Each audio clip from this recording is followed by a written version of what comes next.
All right, hello and welcome. So today we're going to go on a little linguistic detective mission, and we're starting with just a single word. Yeah, just one dictionary entry. We're going to see what it can teach us about a whole system, one designed to make language way simpler for everyone. You ready? Let's dive in. So this is our big question for today. And I know it might sound a little strange, right? But you know how sometimes the tiniest little details can unlock these massive ideas? Well, that's exactly what we're going to do. We're putting it to the test by looking at one super simple web page. Okay, so our investigation starts at the Simple English Wiktionary, and our subject? It's a word we all know, but I'm betting you probably haven't thought about it in exactly this way. And that word is shame. Just look at how clear this is. As a noun, shame is defined in pretty much the most straightforward way you can imagine. There's no fancy jargon, no confusion. It's just that feeling you have when you know you did something wrong. Simple, direct, and pretty much everyone on Earth can understand that, right? And here's the perfect example to back it up.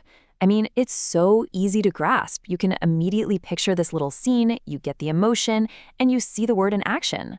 This is what the Simple English Wiktionary is all about, making meaning easy for anyone to access.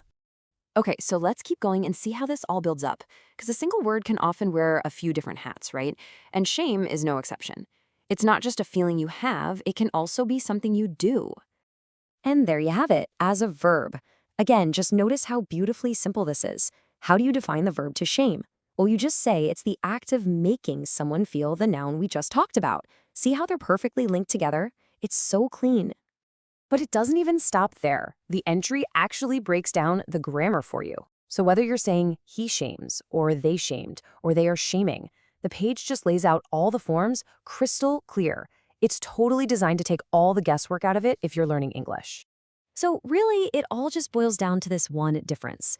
Is it an internal feeling you have? Or is it an external action you do to someone else? It's amazing. This one simple entry manages to teach us about grammar, meaning, and function, all on a single page. Okay, but this is where our little detective story takes a really interesting turn, because hidden in plain sight on this exact same page, there's a small sentence. It's just a single clue that points to something way, way bigger than just this one word. And there it is. This is the key Basic English 850 list. Now, this isn't just some random note.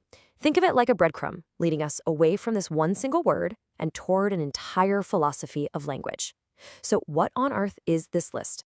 Right, this is where we need to zoom out. That little sentence tells us something huge. The word shame wasn't just chosen for this dictionary at random. Nope, it was actually hand-picked. It's part of a very, very deliberate system. And that system is built around this number right here, 850.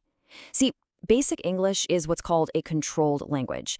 It's a kind of stripped-down version of regular English that works with a core vocabulary of just 850 words. Just let that sink in for a second.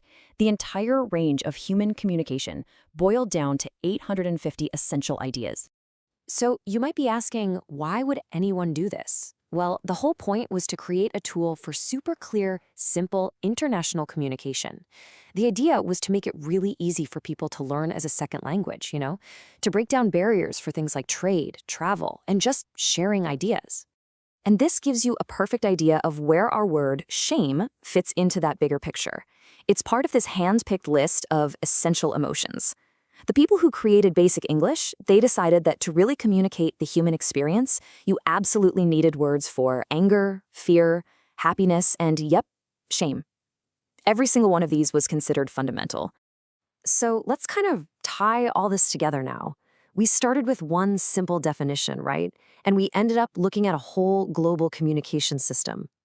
This journey, from the tiny detail to the huge picture, it really tells us something important. And here's the big takeaway, the so what of all this. The spirit behind both the Simple English Wiktionary and the Basic English 850 list, it's the same. It's all about empowerment. It's this core belief that knowledge and communication shouldn't be locked away behind a bunch of complicated words. It should be accessible to everyone, no matter where you are.